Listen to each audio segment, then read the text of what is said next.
Okay, hints for question 2 about to come up. So if you wanted to consider the number of brown sweets, then we go through the process of using b as the number of brown sweets, and we reduce b by 1 algebraically.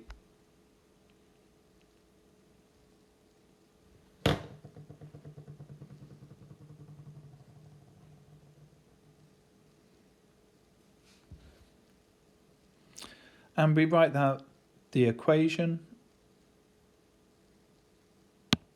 as we see on the left hand side here. We multiply by both denominators, 10 and 9. And rather than figuring out what 28 times 10 times 9 is, we cancel factors. So we have a factor of 9 going into 45 5 times, and 10 going into 5 twice. Quick rearrangement gives us the quadratic equation, which we factorise and solve.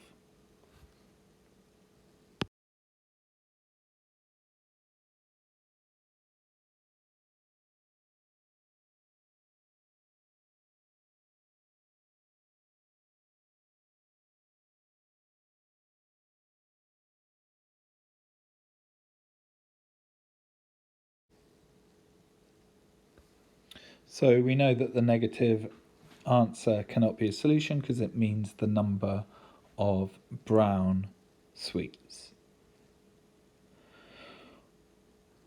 Now we know we have 8 brown sweets, we know we must have 2 grey sweets, so if we pick one after the other, the probabilities are 2 over 10 and 1 over 9, and we multiply these to get our answer, which reduces to 1 over 45.